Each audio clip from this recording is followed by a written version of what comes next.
Hey, what's up with it, man? It's the Bulletproof Podcast. I've been gone for a long time, but I'm back. I got a special guest today. Man, say he gonna tell y'all some real shit about the music industry. And we're gonna talk about some of the hot topics, dare I say. You get it, yeah. What's up, man? It's my homeboy. Man, introduce yourself. I'm gonna let you introduce yourself. Hey man, my name is Color. I'm an A&R for Atlantic Records, and this is my brother. I'm here. Big facts. So Colors is an A&R for Atlantic. He's been in the music game for how long? You been managing artists? I was managing artists for like 3-4 years. About 3-4 years. Yeah, but then I stopped that. Yeah. Why you stop? I stopped because it was babysitting. It was more babysitting than actual work. Like I was working and babysitting. Right. Trying to keep people out of trouble, trying to do this and do that. That's not it. So that's what we were about to go into. I'm gonna interview him. I really want to see the mindset of an A&R, and just for a lot of artists, we from Dallas, Texas. Yes, sir. You know what I'm saying? Oh yeah, make sure you watch the feed so we won't bump the camera. Yeah. But yeah, we from Dallas, Texas, and this dude, he been in the game. He been fucking with some major people. So I think this will be very informative to the people that like to listen to my podcast, the 1,500 people that do listen to it. You know what I'm saying? But we going to get active. So let's start with what made you even want to get into being a manager? Honestly, it was a chick that I was talking to. Mm-hmm. And she was going to her homegirl house all the time. And her homegirl boyfriend was an artist. And he had that goo up. And so he was waking up every day just shooting videos. And so he started asking for a manager. And so my girl was like, you ever think about managing people? Because how much I love music. Mm-hmm. I was like, nah, I don't even know what that shit is, to be honest. Right. So then I got this book that's called The Legal Aspects of the Music Industry. And I heard a lot of people talking about that book. Yeah, that's the industry Bible right there. Mm. And so I read it. I read all the parts about management, and then I went and chopped it up with him, and that was my first person to manage, and I actually got him signed within like the first 8 months. Can you say who the artist's name is? Max Life Dev. Shout out to Max Life. Who is Max Life Dev? For people who don't know. Max Life Dev is he was a local artist here in Dallas. In Arlington.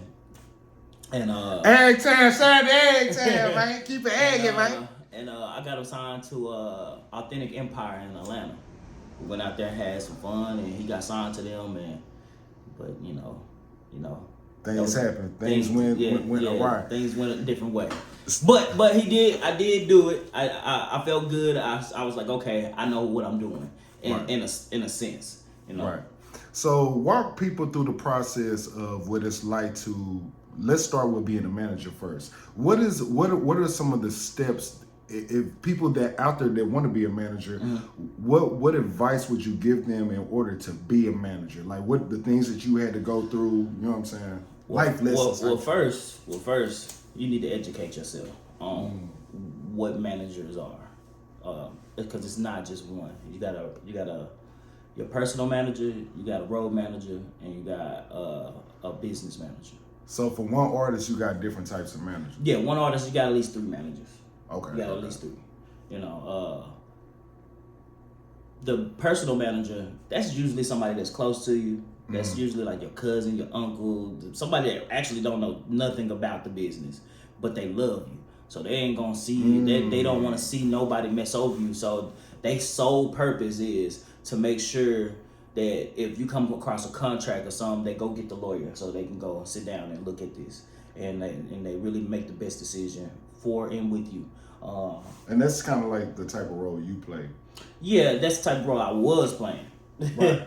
A business manager though, he's strictly about the business. He finna go get that goo out for you. You're gonna get the entertainment lawyers and make sure the contracts are straight. No. That's still your personal lawyer. It's personal manager. Your personal management is basically the nigga that's watching over everybody. I'm watching over everything because I don't want nothing to happen to this face over here. Right. You know what I'm saying? Because if something happened to them, you not getting paid, I'm not getting paid, nobody getting nothing. Exactly. You know what I'm saying? So The sole purpose of that personal manager is to protect the artist. Okay. At all costs. So if the business manager say, "Yeah, I got this lawyer," so now this personal manager got to go and vet this lawyer now. Mm-hmm. You know what I'm saying? And now he got to go and see what the vibes is, even though he don't know shit about lawyers. Lawyer talk is not about that. It's like, is this the right person for my artist, my cousin, my brother, my sister, whatever. Right. You know what I'm saying? Okay. So, and what's the third one? The road manager. The road manager, booking hotels, making sure food and other making costs. sure like production, like when they go on stage, like all that stuff is good. Yeah, everything that's on the road in general is the road manager's job. To make sure everything is ran smooth. Mm-hmm. You know what I'm saying? The business manager gonna make sure the money there, and the personal manager gonna make sure nobody ain't taking none. Right. Big facts. So what's the role that you play right now in your current situation when it comes to artists? Managing artists? And I'm not managing any artists whatsoever. I am an A&R, and that is that's artists and repertoire. So repertoire. I like that word. Somebody got somebody graduated high school. Repertoire. I like that. Yeah, just artist development. Yeah. All I'm doing is, if you serious about what you're doing, you pay me my time to go in that studio and help you create some type of hit or some type of song that's meaningful. So they gotta pay. So you working for Atlantic? So any how does that even work? They gotta pay you? Who, Atlantic? No. Okay. Oh, you saying that the label pays you to A&R? No. Or does the actual artist pay you? The artist do. Like, no, I'm just saying, in this local situation, like, say an artist like, yeah, I want to do a consultation with you. So we're going to sit down and we're going to go through your works. And when we go through your works, we're going to figure out, okay, what we can do better or what you can do better to get to this situation. If you decide to use me as an A&R, all the way, not just a consultation, but actually use me as an A&R, going into the studio, let's figure out this and that. Yeah, you have to pay me for that time, because what is your consultation fee usually cost? $250 right now. $250. So if anybody needs any artist out there that need a consultational fee, that wants to get with an A&R, and he's saying $250 just to sit down and have a conversation. And look, I'm lowballing it because I could really charge $700, $500, but I'm doing $250. And on top of that, when you come to me to do a consultation, I always hook people up with syncing licensing. You know what I'm saying? Right. I always make sure that you can get that $250 that you spend. I'm making sure that you at least get that money back and some. You know what I'm saying? So I usually hook people up with my guy Eclipse from the head ambassador for Sprite. He's like a big singing licensing person. He's on video games, TV. I mean, he just posted that he was on the Shakara Richardson when them running what's it called, Sprint. Yeah, Sprint. The documentary that's on Netflix. Yeah, all on the whole thing is Eclipse. Right. The music in the background is all him. And this is one of your guys. Yeah, that's one of my podcasts. We can call him right now. He'll be on the podcast too. Type shit. Okay. So what would be, once you get an artist that is doing a consultation fee that pays the $250, what would be the next bracket of how you would charge them in order to take their career to the next level? Well, it just depends on who they are. I'm asking some good questions. Yeah. It just depends. It just depends on who they are. Like if they're serious about their craft and stuff like that. First of all, $250 ain't gonna be nothing for one. For two, they gonna want to go to the next level. So that next level is $3K. Just saying, that's a big step from $250 to $3K. But $3K gets you a flight to Atlantic yourself. $350? No, $3K, $3,000. Okay, you know what I'm saying? It gets you a flight to Atlantic and New York. You get a billboard in Times Square. And you walk them through this whole process. Yeah. We gonna go there. You're gonna sit down and have a private listening part. Well, first of all, you're gonna have a debrief in the morning when you get there. We're gonna have breakfast. We're gonna talk about what you're gonna be doing, and you're gonna be a couple of executives from Atlantic. Then when we finish doing that, we're gonna end up going to Atlantic. You're gonna have a private listening party where that we're gonna really see what it do. For $3,000, that's a deal. Yeah, and then after that, we're gonna leave, and you actually have a meet and greet with some of the known who's in New York, not just at Atlanta. After that, then about around 10 p.m., that's when you'll get you a billboard in Times Square showing your new works, or even just saying welcome to. After you sign the deal, you don't know. You don't have to sign any deal. But they'll do it anyway if you pay them $3,000. I mean, that's what you're paying for. You're paying for all of this that I'm saying. That's what you're paying for. You know what I'm saying? You're paying for the trip. You got your room. You're getting the consultation. You're getting a meet and greet. You're getting food. You know what I'm saying? You're getting a big ass billboard in Times Square. You know what I'm saying? And you know. Okay, so what's the next? And so throughout this whole process, as you talking about for the $3,000, you actually go in with the artist. Yeah. You set up the meeting. Yeah. And you actually there with the motherfucker. And are you a mouthpiece for that artist? I am not. Oh, you just okay. All right, speak on that. Okay, so like, if you're paying for the $3,000, me and you most likely haven't done work together. You know what I'm saying? Most of the time, it's people that believe that it's their time to get some type of deal, either a distribution, publishing, or artist deal, or label deal, which is same thing. You know what I'm saying? But that's cool, and I'm pretty sure I'm gonna listen to the music because I ain't gonna just take anybody in the devil. You know what I'm saying? But if their music is good, if they're like super good, of course I'm gonna speak up and say something to them. But these are the executives and the head A&Rs. These people been doing this a lot longer than me. You know what I'm saying? And so they're gonna be the ones that's analyzing, not me. So if somebody had some trash ass music and paid you the $3K, paid you the $250, I wouldn't do that. I wouldn't do that. You still wouldn't do it? I wouldn't. You gotta believe in the artist to some. I mean, like if they pay me $250, we can do the consultation. Right. And I'm gonna help you get better. You know, right then and there, when we do that, I'm gonna tell you exactly what you're doing wrong, what you need to do to make it better, what you need to do to make it right. But other than that, you know, I'm not gonna just take anybody to Atlanta. So let's go through two different scenarios. So if it's a trash artist that comes to you, let's say he's like 25 years old, and he really believes in himself, and he's like, man, I want to pay you the $250 for the consultation, so you can hear my music. I know you an A&R rep, but you don't like his music. What are some of the critiques and what are some of the things that you will offer him in order for him to get his music better with the $250? Well, first of all, it's not about if I like his music, because that's my personal opinion. Right.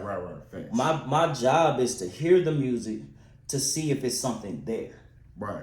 So I don't care if it's screamo, if it's super hardcore rock, rap, R&B, opera. Watch your food because you're shaking the camera. Oh, okay. Yeah. Opera or whatever the case may be, anything like that, I don't care. I'm gonna listen to it and I'm gonna really analyze it as a person that's trying to see what we can really do with it. How can you generate something from it? How can you get fans from it? All right, let's really sit down and think about this. So that's what I would do. So it's not just rap music that you do. No. So if somebody came to you with a opera song, but because you come from the hip hop world, you come from the R&B world. That's your background. Yeah. But if somebody came to you on the opera tip, you don't know how to really judge it. How come I don't? Well, I guess you could. Yeah. Yeah, because you know, good music is good music. Good music is good music. If you get goosebumps, goosebumps, that did something to your soul. Yeah, no, if you get goosebumps. Because the bitch could be. Hey, you watched The Fifth Element before? Yes. With Chris Tucker. Yeah. And so you remember when she was the lady, the alien lady was up there doing the opera? The green lady. Yeah. Whatever she was. Yeah. You know what I'm saying? One of my favorite movies. She killed it. Yeah, she murdered that. I don't care what race she was. If you watch that movie and you like that movie, you know for a fact that woman thing, whatever, killed it. Facts. Them killed it. Right. Murdered it. You know what I'm saying? Yeah. And then it threw a little hip hop in there with the beat. You know what I'm saying? Yeah. So that movie was lightweight hip hop mixed with like futuristic ass type shit. You know what I'm saying? With Chris Tucker, like, you know, he gonna put some nigga shit in there type Chris shit. Tucker crazy. Yeah, nah, she did put some hip hop shit in there. Yeah. Okay, so let me ask you this question. So once somebody pays the $3K to go to the whole setup, what are some of the things that they should expect being in this meeting? I know you said they're gonna do a breakfast and You didn't say a listening party. Yeah, it's a listening party. What are some of the things that an artist should expect going? Like walk us through $3,000 artists that you walking in that you love. That I love. That you love. I mean, it'll be the same walk, no matter. Take us through it. Let's go. What time does it start? I mean, it's schedules, so it just depends. But like, ideally, we'll try to leave on a Sunday. Get there, Sunday evening, have a dinner or something. You know, so we can just talk, get a little comfortable with each other. Who are they talking to? Oh, just me and one other executive named Mr. Gamble. Okay. You know what I'm saying? He's saying real names, y'all. So like we just sit down and we just talk for a little second, try to get a little comfortable. We ain't gonna on the cool. When we go there the first night, we're not even trying to talk about business. We trying to get you comfortable. Yeah, no, we just trying to get you comfortable and enjoy yourself. You know, you in New York City. A lot of people never been to New York City before. Not New York anyways. Right. You know what I'm saying? So when you first get there, definitely enjoy yourself. Definitely enjoy yourself. You're going to have the whole night to yourself. Now, are they paying for this dinner? I guess that's what the 3K is going towards. Yeah, 3K is paying for your food. Only thing that the 3K doesn't pay for is your hotel. You have to get your own hotel. You know what I'm saying? Or Airbnb or whatever you want to get, because what we've learned is people like to bring lots of people with them or a few people. We're not going to pay for all of them. We paying for your flight, your food, and all the other stuff for you. That's it. But you gotta pay for your own hotel. You do have to pay for your own hotel, though. Okay. How much is usually hotels run for in New York?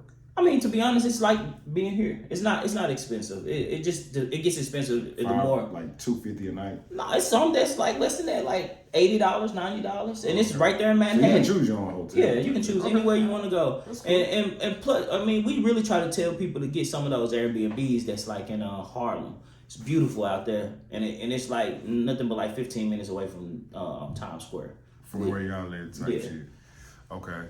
So the first thing that y'all go through is just having like you sitting down with Mr. Gamble that you said, and y'all, hey, how was your trip? Yeah, man, how was your flight? You know what I'm saying? Let's order some more filet mignon. Yeah, and bring some champagne. You know what I'm saying? And they paying for that. Yeah, we paying for okay, all right. And we didn't know. You know so I mean, you can pay for whatever you want. Just if you're there and you want some extra shit. So y'all not talking about music for the first trip. Y'all just talking about, hey, how was your trip? Hey man, where you from? Probably getting to know them. You know what I'm saying? Stuff like that. And it usually lasts for maybe, let's say, an hour, maybe 2 hours. Not probably about an hour. About an hour, and then after that, okay, we'll see you tomorrow morning. Yep, tomorrow morning. Tomorrow morning, what does that look like? A debrief from breakfast. We walk us through that. We sit down in breakfast. What they serving for breakfast? I mean, it just depends on where we go. To be honest. Oh, they take you out to a restaurant. Yeah. Okay. Yeah, it's like a little restaurant-y run. You know. We sit down and we talk about what you're going to be doing today. You know what I'm saying? And that day it usually consists of that private meeting, private listening party, and the meet and greet is on that same day. You know what I'm saying? So we have the breakfast probably like 10 a.m. By 12, we'll be having like a private meeting with some executives. You know what I'm saying? What does that look like? Is that just to listen to the music? No. Is this with the artist or this is with the artist? This is with the artist, and it's not to listen to any music. They basically gonna do what we did when we first got there that night. They basically gonna come and sit down and like, how you doing? What's your name? Where you from? Yada yada yada. Then you basically gonna ask them any questions you want to ask them, and then by 2 p.m. that's when you have your private listening party. I mean, it's not a listening party; it's a listening session. Sorry. We're gonna sit down. Yeah, in the office at Atlantic. We will be at Atlantic at that point. It'll be in one of their big offices, and it's gonna be the executive and a VP and the head A&R. You know what I'm saying? Usually, I mean, it might be some more people that come in there if they like you. You know what I'm saying? Right. But those are the 3 main people that's gonna be in there. Yeah. You know what I'm saying? Including myself and Mr. Gamble and whoever you bring. You know, right. Those are the people that's gonna be in there. So a private listening party. And what time is that? Did you say 2 p.m. 2 p.m. So where we go after the private listening party? Let's say that they really like it. They're like, oh man, this is some dope. Regardless if they really like it. Do they gotta perform like Bobby Shmurda? Like, listen to me. They gotta jump on the table and coon. Yes. Let me tell you something. when you go into record labels, like big record labels, you might as well become the biggest coon you can be, because they finna pay you a lot of money if you do it right. I mean, you tell LeBron to not go out there and perform. So what we seen from Bobby Shmurda, him jumping on that table and just doing like looking like a monkey, basically. Mm-hmm. That's what they expect for all artists that come in. It's not that they expect that. They expect you to be an artist. They expect you to be the total package. Or if you turn like Bobby Shmurda, they expect you to jump on the table. Mm-hmm. If you're an elegant artist, if you're an elegant R&B singer, they still want you to stand up and blow your lungs out in front of them. They want to see you somewhat perform. They want to see star power. Yeah, that's it. They want to see the total package, because you want total package money. Facts. You ain't spend $3K to go there and sit there and just let people listen to music. You spend $3K because for $3,000, you motherfuckers better jump on the table and tell me what you can do for me, bitch. But that's me being a dusty nigga. He telling y'all the real deal. I'm just saying, if you spending $3K, to them that shit is 3 cents, because they got trillions of dollars. This is a Fortune 500 type of thing. Mm-hmm. So they got hella money. They don't give a fuck about your 3K, honestly. But you have to pay to make sure that you get the shit that you need to make you look like that you are that artist that you're trying to be. You know what I'm saying? And I guess it's really more like an indictment of the artist. Like, bro, if you're not willing to spend $3K to come to New York and be in this type of atmosphere, nigga, you really not serious about your career. I guess that's kind of like how they look at it too, especially if you're not a proven artist. Yeah, we just give. And I'm not saying no, don't get me wrong. It's artists out there that's super duper talented that's broke as fuck. They don't give a fuck. I'm just be honest. They don't care about talent whatsoever. Can you name names? I cannot. But they don't care that you're talented. Right. You know what I'm saying? Because hustle outweighs talent every time. Facts. You know what I'm saying? If you a hustler, I tell niggas that all the time. You gonna get it. If you a hustler, if you stay in a nigga face and you out there, they gonna know your name. But if you just talented and you stay in the background and you just think that your voice or your whatever talent that you have is gonna get you to that next level, I'm sorry, but that shit don't work unless you just catch fire out of nowhere on some internet shit. Okay, so we had this conversation the other day. So let me ask you this, and I wanted to get you on camera when we had this conversation. Mm-hmm. So let's just say an artist that you take out there, let's just say that his Instagram views is low, his YouTube videos is like within the hundreds, 200s. Let's just, he's not popping. Yeah. But he has okay, so what would make an artist that has low numbers for you to be like, would a nigga with low numbers really got to come out there and be like, okay, I got three bands to do this. You know what I'm saying? To see if I can get signed. Like, why would a nigga, like, if a nigga got low, you see what I'm trying to go with it? We talked about this the other day. I'm gonna just say this. Like, what would make you want to fuck with a nigga? If he consistent. I don't care if he's trash. You know what I'm saying? To be honest, but I'm not just gonna take any trash to motherfucking Atlanta. All I'm saying is, if this person is consistent, they're putting footage out, they're interacting with they fans or whoever is watching them. They doing the necessary things to make people stay in their face. Mm-hmm. I can't deny that. You know what I'm saying? Even if the numbers are low. Even if the numbers is low. Because sometimes, Phobats, at the beginning of his shit was low. He only had like 900 followers when I first followed him. You know what I'm saying? And like he had about like 200 people on his videos. Mm. But then he scrubbed everything from his shit because I think he knew for a fact he had something that was different. You know what I'm saying? So he scrubbed everything from his page, everything, and he put one video up. And that video still I didn't know he scrubbed everything from his page. He scrubbed every single thing from his page. Yeah, I mean, I'm talking about it was nothing on that page. So he wasn't rapping in a high pitch, he wasn't like manipulating his voice at first like that? So no, he was. It just... I'm just asking because I have no clue. No, like, okay, so he was, and he did have the first video out already, and the song out, but he just wasn't doing nothing. Mm-hmm. You know what I'm saying? So then he scrubbed everything, and he revamped it. Mm-hmm. All he did was just redo a video. The song stayed the same. You know what I'm saying? He just redid the video with TikTok. Right. And when he did that, you know what I'm saying, for some reason, it just started catching fire. Facts. But it didn't catch fire like that. It's just a little simmer. You know what I'm saying? Yeah. What happened, I don't know if he paid for it or not, but what happened is he did a mic drop. You know, I mean, I know for a fact he paid for the mic drop, but I'm talking about what happened after it. You know what I'm saying? I know for a fact he paid for the mic drop. He did the mic drop, but then all of a sudden Kai has it, and other people that do reviews. Because they've been doing those mic drops for a long time. Like, yeah, and what's crazy is, I think Phobax really blew them up. Because when I used to... Really? You yeah. think The reason why is because I've reached out to the mic drop guys before, and they was only like charging like $1,500 at the time. You know what I'm saying? Prices went up after 4 bands. Oh yeah, it's 4 bands now. Oh my God. Yeah, you got to pay 4 bands now. You know what I'm saying? Boy, Jesus. And then after Phobax did it, you know who else started jumping on there? Famous people. Robin Thicke, Keisha Cole. I've never seen none of them do a mic drop. Yes, bro. And they doing mic drops now? And they doing it from the old dude in there, Faux Shooter. The Yeah. same people that did Phobax stuff. You know what I'm saying? So it's just crazy how the tides turn on certain things, because them people been working hard. They was here in Dallas. They've been consistent for they was here in years. Dallas, and then they moved to Atlanta, and they doing their thing in Atlanta, and then they got an office in New York. And I don't know. I mean, I think they just got the office in New York though after the whole Phobax situation. Right. Okay. Let me ask you this question. But hold on, just to finish. Oh, go ahead. If the person is consistent, and I'm not saying they super duper trash, but they just not all the way there, we just gonna sit down and talk about it, and I'm gonna try to help them get there. That brings me to my next question.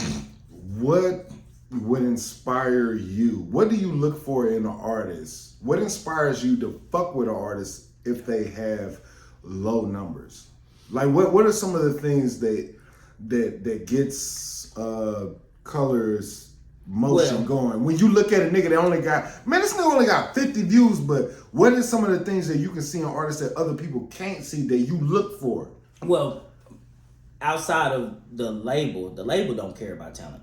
I care about talent. I like talent. You know what I'm saying? Label only cares about numbers. Yeah, well, not necessarily. Just the label care about consistency. They don't really care about numbers either. Right. They care about consistency. They care about the hustle. Okay, this person is gonna be on it.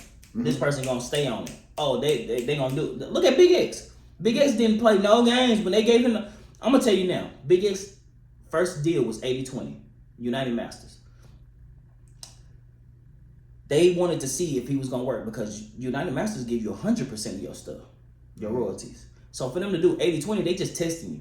They testing you. They want to see what you can do. You know what I'm saying? And Big X took full advantage. Oh, you gonna give me this little advance money? I'm a hustler. I'm finna go and put all this into all this music because I know that I can do it. You know what I'm saying? And he did. And just so happened he made a song called Texas, and that's really the one that solidified everything. When he made Texas Rangers brung him out there. He threw a ball, the pitch, from the mount, and then they won the World Series playing his song. You know what I'm saying? That's crazy. And then after that, he gets promoted. I'm from Texas. Yeah. And then after that, he gets on Fast and Furious 10. And you know what I'm saying? And then after that, he's on King Kong. You know what I'm saying? Godzilla and King Kong new movie. You know what I'm saying? Like, he just started getting works out of nowhere because he's consistent. You know what I'm saying? Regardless of how people feel about certain stuff or whatever the case may be, the nigga is consistent. Right. I got you. So, can I ask you some hardball questions? Yeah, I'm about to Let me ask you, huh? I'm about to stand up though. Yeah, okay, all right. That chair is uncomfortable? Yeah, that's ain't it. Oh, okay, my bad. All right, well, we finna fix the camera real quick. I'm gonna get you another chair too. No, you good. We'll drop down the camera for this second part. Okay, hardball questions. Okay.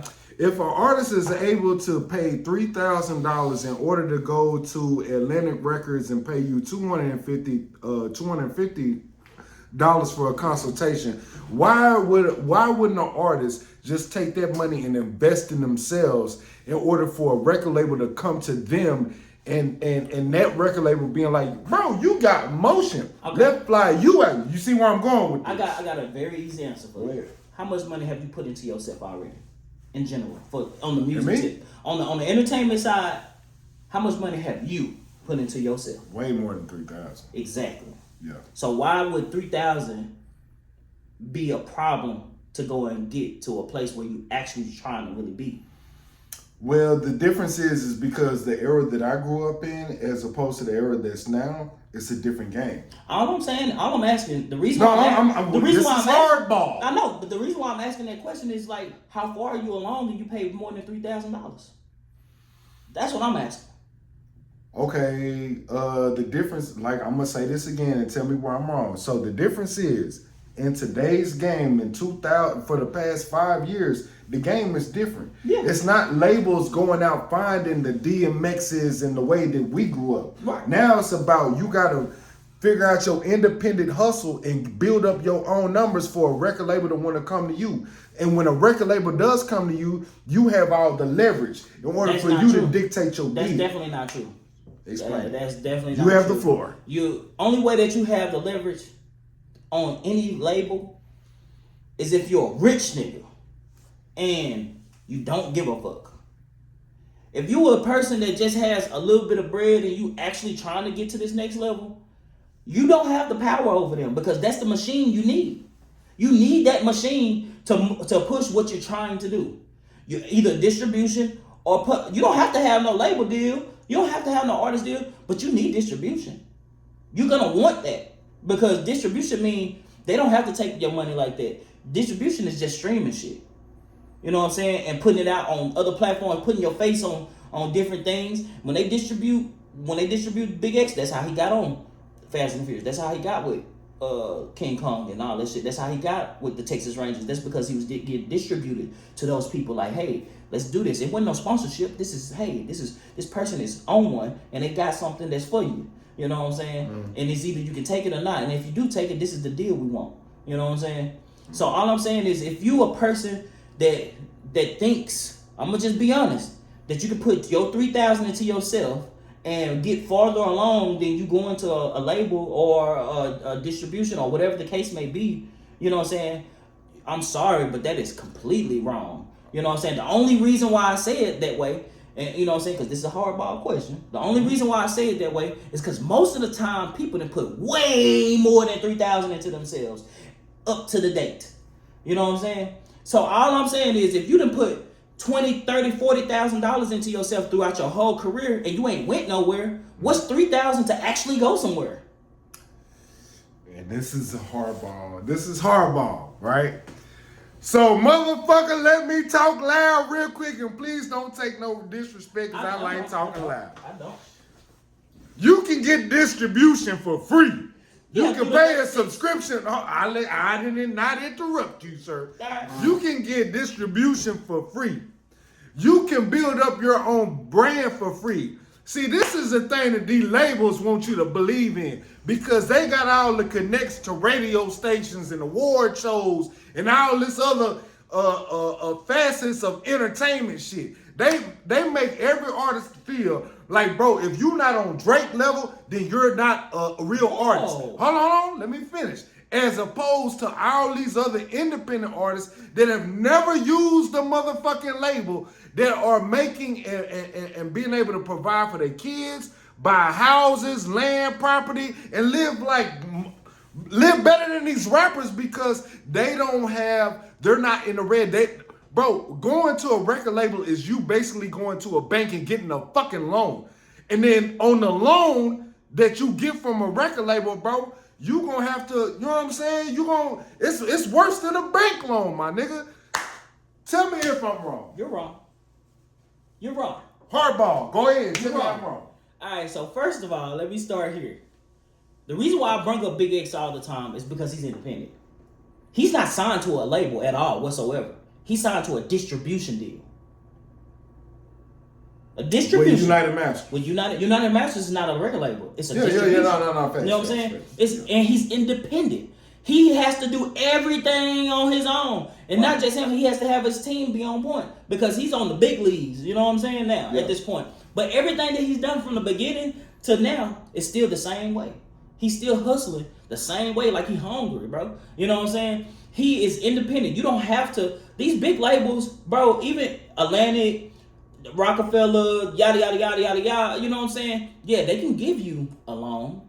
They can give you an artist deal. An artist deal is a loan. A label deal is a loan. Distribution an advance is a loan. Yeah. You can get an advance and not have to pay it back. I've learned it sitting down. I didn't know that either. You can get an advance from a distribution. Explain that. Let's not gloss over that. Explain that. How can you get an advance from a label and not pay it back? I mean, only thing I can use is what I seen. Yeah, go ahead. Okay, an artist, I'm not going to say they name because I don't want to put their actual business out there. Right. You know what I'm saying? But sitting down in front of these people, this person signed to a $750,000 deal. They got an advance of $270,000. They didn't have to pay that back. They got the advance because of signing. It says advance, but it doesn't say interest or payback. They did not have to do any of that.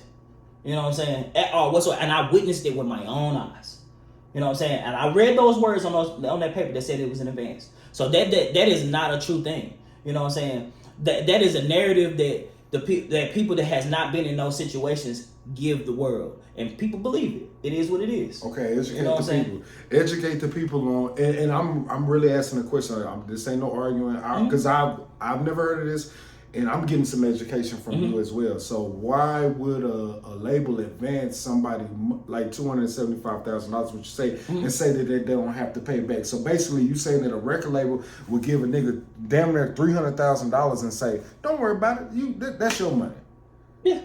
So what is the back end? It's called signing. What is the back end? Okay, so it's called signing bonuses. You know what I'm saying? So when you sign a paper like NBA, NFL, you know, they have a $150 million deal, 3 years with guaranteed 30 million. And with signing, they get 20 million off back. You know what I'm saying? So if the word advance is in there. For some reason, it's just in there. You know what I'm saying? They don't have to pay that whatever advance back. You know what I'm saying? They don't have to pay that shit back. It's guaranteed to them. You know what I'm saying? So, same thing with an artist or whatever, a motherfucking soccer player. It don't matter what they is. If you get why do they don't have to pay it back, though? It's because, all right, they're giving you this to invest in yourself to go and do what you have to do. You know what I'm saying? So, if they give you if they give you 100,000 right now, towards your music shit. It's like getting a grant. You know when you get a grant. A grant. You know when you get a grant, they give you the grant because of what you say you can do. You know what I'm saying? Okay. So you have to do what you're saying you do, or the government gonna come after your ass. Right. You know what I'm saying? Okay. You don't have to pay that back, but you have to at least do and show on your taxes that this is what you've been doing. You've been buying all the materials and all that type.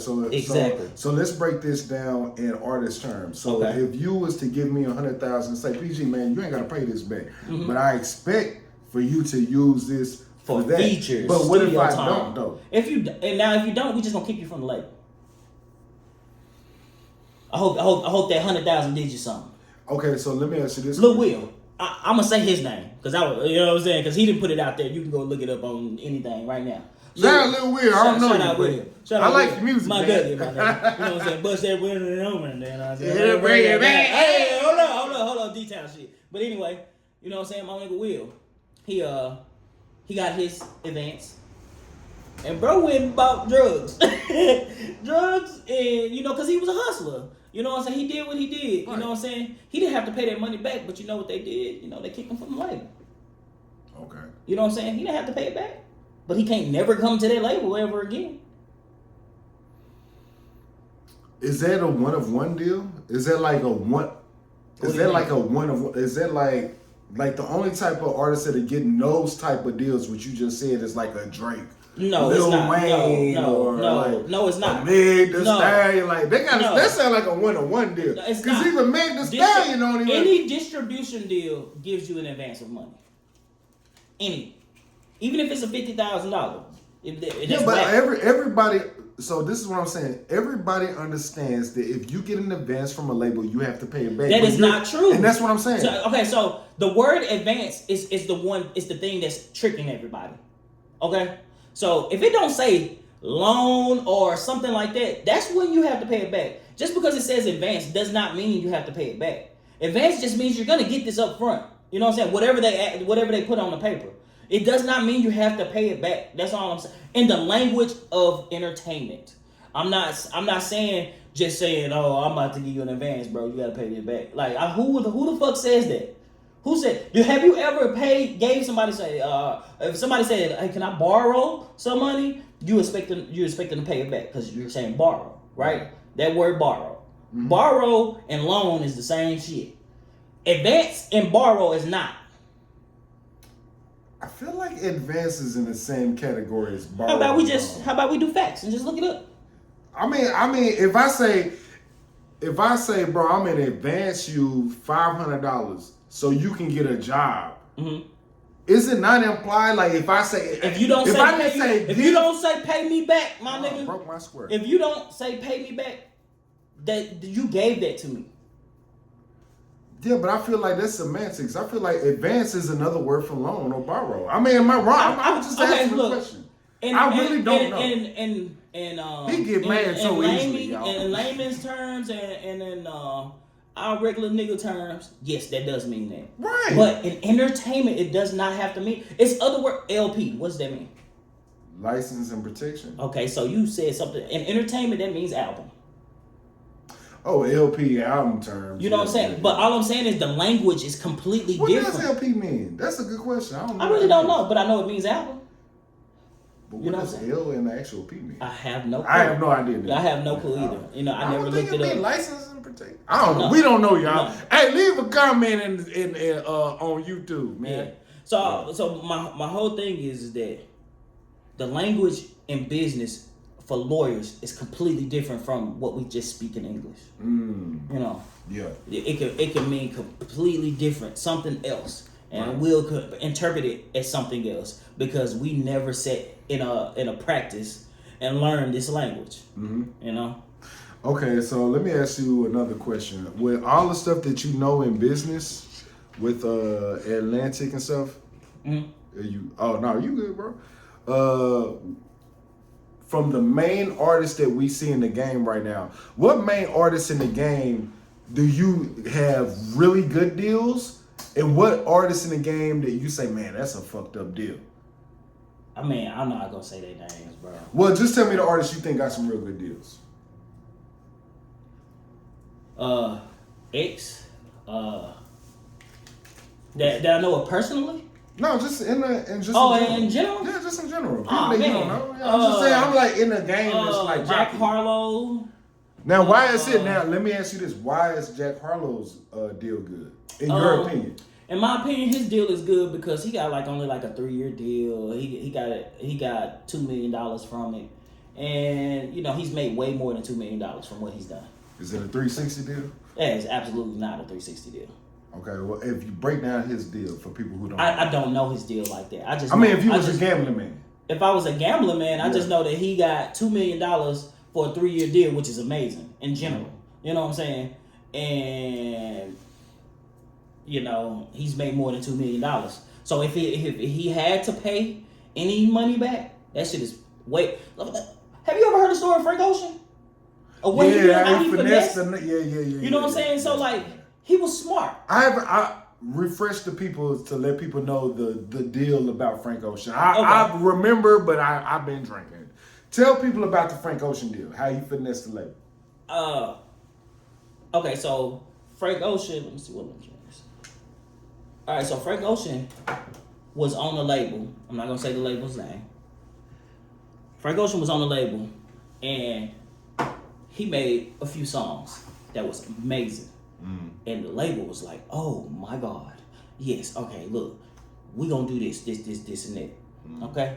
And so the label, so Frank Ocean was like, all right, cool, I'm working on the album right now, but I need more money to actually do what I'm trying to do. So they were like, all right, we'll give you a little bit of something. What was the initial deal money-wise? I don't know. Maybe I have no clue. You know what I'm saying? I just know that it wasn't enough. You know what I'm saying? So what Frank Ocean did is he went and he made the whole world believe that he was about to do something. And he wasn't. He was just hyping the situation up.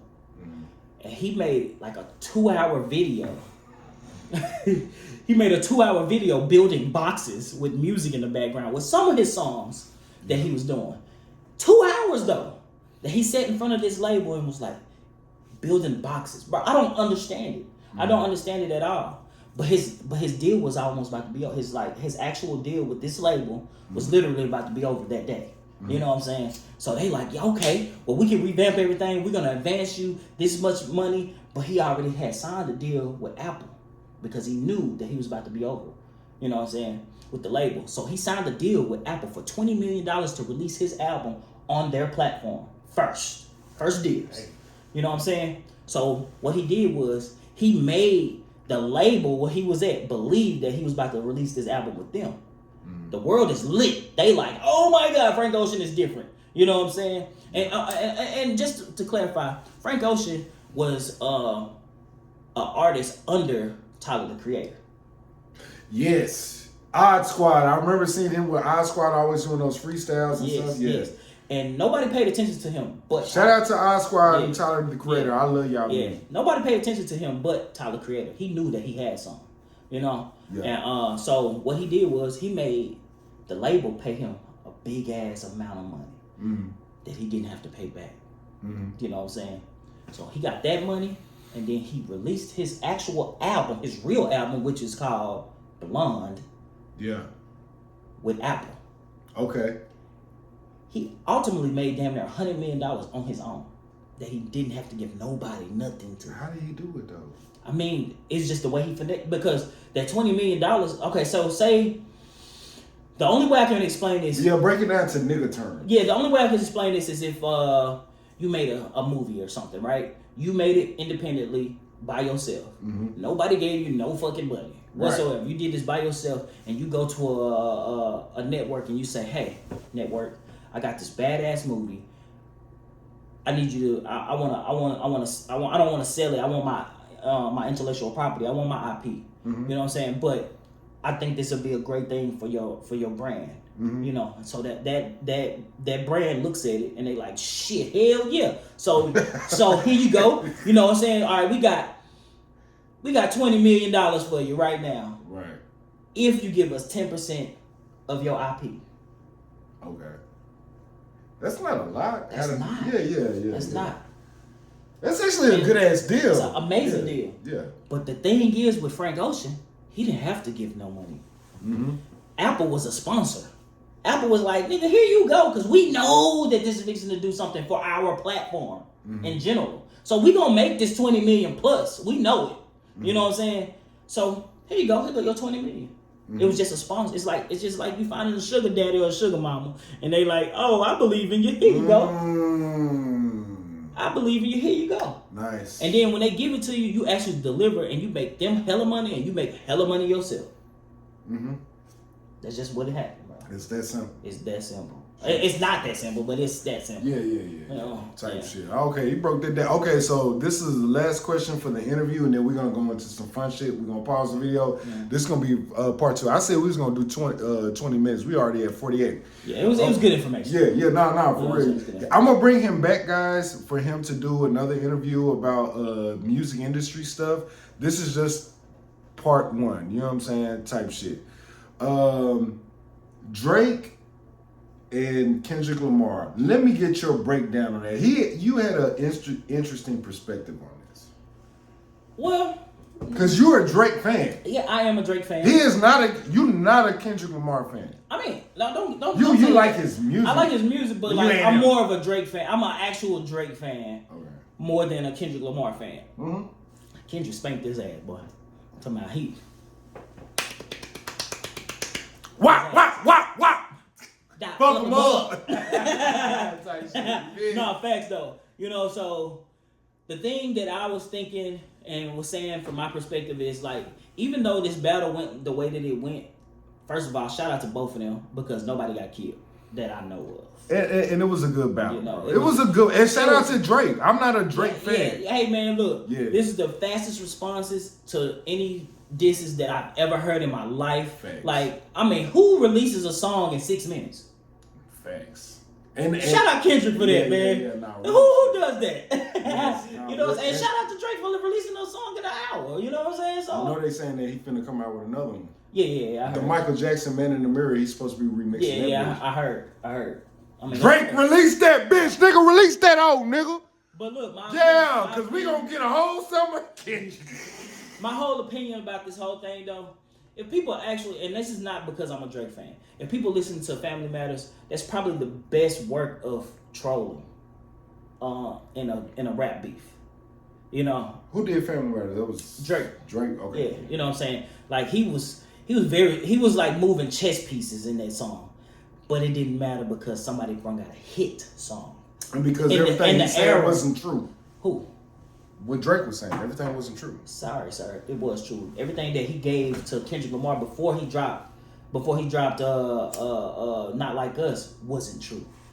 He sent a fake suitcase through somebody over. I didn't know you're not one of those guys. You believe in flat Earth? First of all, no. First of all, Kendrick is the person that admitted that, so it gotta be true. You know what I'm saying? Okay. Kendrick said that he thought he was paying for inside shit. You know what I'm saying? Right. Drake found out from the person that was getting the inside information, so he fed him fake information. Right. Bullshit information. And Kendrick was saying that he don't go fishing for shit. So Drake's whole point of this whole thing was, I'm finna show the world that you do fish for shit. Mm-hmm. You know what I'm saying? Yeah, that was a little petty and this and that. And it came back to bite him in his ass because Kendrick still came out with a hit.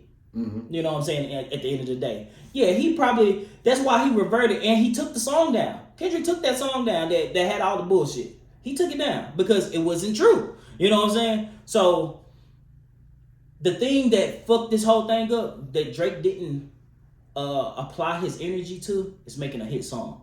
When he went at Pusha T, he made back to back. That was a hit song. I ain't gonna lie, that Duppy freestyle, I thought that was way better than what Pusha T did. I'm not a Drake fan at all. I'm not a Pusha T fan. It was. I mean, but all I'm saying is that Drake made a hit. He had made 2 hit songs that actually went and made the billboards. Yeah, but everybody said that the Adonis song that Pusha T did was way better. That's how I feel about Family Matters to Kendrick. I believe Adonis was basically the better song than any of the other Drake songs that he did towards Pusha T. That's my opinion. Mm-hmm. You know what I'm saying? But Drake came with the song back to back. Mm-hmm. The repetitiveness of this song, the way that it was hitting on the beat, made it a hit song. Facts. Made it bigger than any song that they was doing to each other. So that's the same thing that applies with Not Like Us. Not Like Us is such a repetitive song. You can say every word to this song because he said it in a way that is fun. You know what I'm saying? Even though he meant what he said and what he was saying, it was still a fun song. And not only was it a fun song, it's something that the diaspora wars that's been going on online from TikTok to YouTube and all that type of shit. It really separated niggas that's niggas and niggas that ain't niggas. Yeah. But want to come over here and pretend like they niggas in order for them to get a check. It's not just that. It's the fact that he understood what he needed to do. He probably it's just like playing basketball or football. You're going to go study tape. Mm-hmm. You're going to see what works. Mm-hmm. You know what I'm saying? I'm pretty sure Kendrick and his camp was like, nigga, we need a hit song, and you need to talk about it. Get on their ass. Score. Like us, we score on niggas here. You know what I'm saying? Yeah. So whenever that song here that came, looking boy, whatever the fuck it was back in the day. Yeah. That was a hit. Yeah. I think it was Atlanta though, right?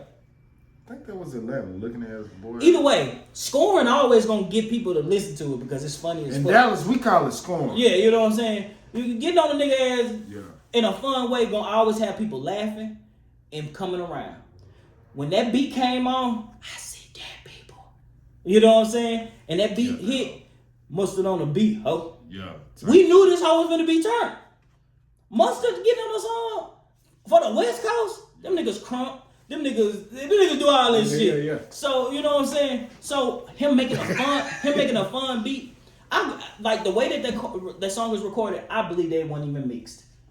I believe that Kendrick went in that motherfucker and just Mustard on the beat, hope.